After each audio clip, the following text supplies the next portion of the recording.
Hello friends, welcome to fantasy kurta YouTube channel. நீங்களும் நம்ம சேனலை சப்ஸ்கிரைப் பண்ணாம இருக்கா, சப்ஸ்கிரைப் பண்ணிக்கங்க. இப்படி பக்கத்தில் பெல் ஐக்கான் டச் பண்ணி ஆன்ல கொடுங்க. நாங்கள் போடக்கூடிய வீடியோக்கள் எல்லாமே உடனுக்குடன் பாருங்க. இன்னைக்கு நம்ம இந்த வீடியோல எதை பத்தி பார்க்க போறோம் அப்படின்னா, ஆன்லைன் கேமிங் பேன் பண்ணிட்டாங்க அப்படிங்கிறது எல்லாருக்குமே தெரிஞ்சிருக்கும். அதை எதிர்த்து ஆன்லைன் கேமிங் பேன் பண்ணதை எதிர்த்து கோர்ட்ல மனு தாக்கல் பண்ணியிருந்தாங்க. ஸோ அந்த மனு தாக்கலை பரிசீலிக்க வச்சுட்டு நேத்து விசாரணை நடந்துச்சு. அதாவது A23 ரம்மி சில ஆப்லாம் பாத்தீங்கன்னா இந்த பேனை எதிர்த்து கோர்ட்ல மனு தாக்கல் பண்ணியிருந்தாங்க. அதோட விசாரணை 30ஆம் தேதியான நேத்து கோர்ட்ல நடந்துச்சு. ஸோ அந்த விசாரணை பெரிய அளவுக்கு நடக்க கிடையாதுங்க. ஒரு 2 தரப்புல இருந்து ஒரு முக்கியமான தரப்பு விசாரணை மட்டும் நடத்திட்டு அதுக்கப்புறம் ஏரிங்க தள்ளி வச்சிட்டாங்க. இப்ப நம்ம பார்க்க போறது என்ன அப்படின்னு பாத்தீங்கன்னா, நீதிமன்றத்தில் நடந்தது என்ன, எதுக்காக செப்டம்பர் 8ஆம் தேதி ஹியரிங்க தள்ளி வச்சிருக்கிறாங்க, இதனால ஃபேண்டசி யூசருக்கு என்ன பிளஸ், என்ன ஒரு நல்ல விஷயம் அப்படிங்கறதான் பார்க்க போறோம். வீடியோவை கடைசி ஸ்கிப் பண்ணாம பாருங்க. ஃபர்ஸ்ட் நீதிமன்றத்தில் நடந்தது என்ன அப்படிங்கிறத பார்ப்போம். இந்த ஆப் பேன் பண்ண உடனே என்ன பண்ணிட்டாங்கன்னா, அந்த A23 ரம்மி ஆப் இருக்கு, சில ஃபேண்டசி ஆப், சின்ன ட்ரீம் லெவனை தவிர்த்து மிச்ச சின்ன ஆப்லாம் இருக்கு இல்லையா, அவங்களாம் கோர்ட்ல மனு தாக்கல் பண்ணியிருந்தாங்க. ஸோ அப்போ அந்த மனு தாக்கல் பண்ணும்போது அவங்க என்ன சொல்லியிருந்தாங்கன்னா, கோர்ட்ல இருந்து உங்களோட பிரச்சனை என்ன, எதுக்காக இந்த மனு தாக்கல் பண்றீங்க அப்படிங்கிற டீட்டெயிலா மனு எழுதி எங்களுக்கு கொடுங்க, அதை நாங்க விசாரிக்கிறோம் அப்படிங்கிற மாதிரி சொல்லியிருந்தாங்க. ஸோ அப்போ கொடுத்ததுக்கு அப்புறம் உங்களுக்கு 30ஆம் தேதி ஹியரிங், 30ஆம் தேதி வந்துருங்க, உங்களுக்கு ப்ராப்பரா 2 தரப்புலையும் விசாரணை நடக்கும் அப்படிங்கிற சொல்லிட்டாங்க. அதுக்கப்புறம் நேத்து விசாரணை நடக்கும் போது கேமிங் சைட்ல இருந்து அவங்க எடுத்து வச்சிருந்த வாக்குவாதம் என்னன்னு பாத்தீங்கன்னா, இந்த பேன், இந்த தடையை நாங்க முற்றிலும் தவிர்க்கிறோம், இது ஒரு முரண்பாடற்ற ஒரு விஷயமா இருக்கு, ஒரு திடீர்னு ஒரு விஷயத்த ஒரு சட்டத்தை யாராலையுமே அமுல்படுத்த முடியாது, இவங்க அப்படி பண்ணதுனால நிறைய பேர்த்தோட வாழ்வாதாரம் முற்றிலும் பாதிச்சிருக்கு அப்படிங்கிற மாதிரி சொல்லியிருக்காங்க. அதாவது ஒரு தடை நீங்க விதிக்கிறீங்க அப்படின்னா அதுக்கான ப்ராப்பர் ரீசன் நீங்க சொல்லணும். இப்போ ஒரு கேமிங் ஆப்பை நீங்க தடை பண்றீங்க அப்படிங்கும் போது 2 தரப்புல இருக்கிற நியாயத்தை விசாரிச்சு எதுக்காக நீங்க பேன் பண்றீங்க, பேன் பண்ண போறோம், எதுக்காக பேன் பண்ண போறோம் அப்படிங்கிற டீட்டெயில் சொல்லிட்டு அதுக்கான கால அவகாசம் நீங்க கொடுத்துருக்கணும். எதுவுமே நீங்க கொடுக்கல, திடீர்னு முடிவு பண்றீங்க, இன்னைக்கு பேன் பண்ண போறோங்கிறீங்க, அப்புறம் லோக்சபால ரிப்போர்ட் பேன் பண்றோம் அப்படிங்கிறீங்க, ராஜ்யசபாக்கு வருது அங்கேயும் பெருசா ரிப்போர்ட் கொடுக்கல, உடனே நடந்து முடிஞ்சிருச்சு, அண்ட் சைனும் பண்ணியாச்சு, குடியரசு சைன் பண்ணி எல்லாமே இது அமலுக்கு வரப்போகுது அப்படிங்கிற மாதிரி சொல்லிட்டீங்க, எந்த ஒரு ஆபம் ரன் பண்ணக்கூடாது அப்படிங்கிற மாதிரி சொல்லிட்டீங்க. இதனால எக்கச்சக்க பேரோட வாழ்வாதாரம் முற்றிலும் பாதிச்சிருக்கு. இதுல வேலை பார்க்கறவங்க லட்சக்கணக்கான பேரோட வாழ்வாதாரம் பாதிச்சிருக்கு. இதுக்கு ஒரு இடைக்கால நிவாரணம் எங்களுக்கு தேவை அப்படிங்கிற மாதிரி கேமிங் சைட்ல இருந்து ஒரு மனுவை அவங்க கொடுத்துருக்காங்க, ஒரு தரப்பு வாதத்தை அவங்க வச்சிருக்காங்க. அது மட்டும் இல்லாம கேமிங் சைட்ல இன்னொரு முக்கியமான வாதம் என்ன வச்சிருக்காங்க அப்படின்னா, இதனால அரசுக்கும் பெரிய இழப்பு இருக்கு, இந்த கேமிங் ஆப்பை பேன் பண்ணா அரசுக்கும் பெரிய இழப்புகள் நேரிடும் அப்படிங்கிற மாதிரி சொல்லியிருக்காங்க.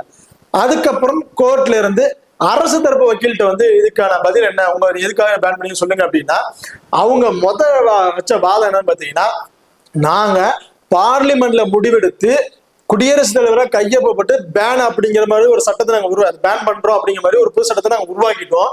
இந்த சட்டத்தை எதிர்த்து முதல்ல கோர்ட்ல ஒரு கேஸ் பதிவு பண்ணி கோர்ட் முதல்ல விசாரிக்கவே கூடாது. ஏன்னா மக்களாக தேர்ந்தெடுக்கப்பட்ட நாங்களை தேர்ந்தெடுத்திருக்கிறாங்க, நாங்க மக்களுக்கு எது நல்லதுன்னு தெரிஞ்சு நாங்க ஒரு சட்டத்தை அமுல்படுத்துறோம், அது குடியரசுத் தலைவர் சைன் பண்ணிட்டாரு, அதுக்கப்புறம் கோர்ட் இது விசாரிக்கிறதுங்கிறது ஒரு முரண்பாடற்ற ஒரு விஷயமா இருக்கு அப்படிங்கிற மாதிரி ஒரு ஃபர்ஸ்ட் வாதத்தை வச்சுட்டு, அதுக்கப்புறம் என்ன சொல்றாங்க அப்படின்னா, இந்த கேமிங் ஆப் பேன் பண்ணதுனால மக்களுக்கு எந்த பிரச்சனையும் இல்லை, ஒண்ணு. ரெண்டாவது, மக்கள் ரொம்ப ரொம்ப வரவேற்கிறாங்க, எந்த ஒரு மக்களும் இதை எதிர்க்க கிடையாது அப்படின்னு சொல்லியிருக்காங்க. அடுத்து என்ன சொல்லியிருக்காங்க அப்படின்னா, இந்த கேமிங் ஆப்ல வேலை பார்த்த அத்தனை பேருக்குமே எந்த ஒரு பிரச்சனையும் கிடையாது.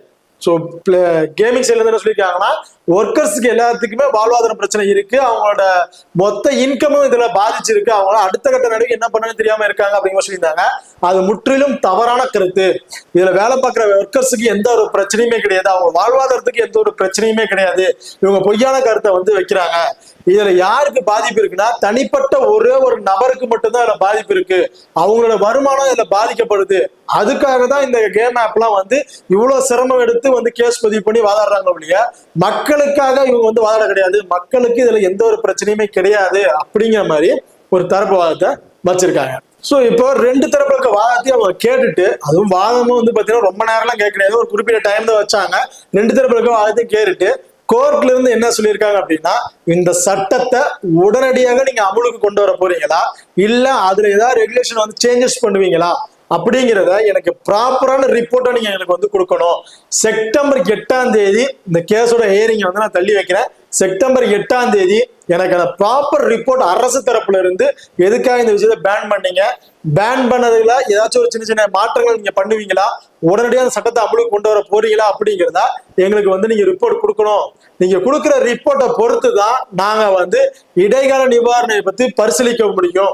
கோர்ட் சார்பா வந்து முன் வச்சிருக்கிறாங்க.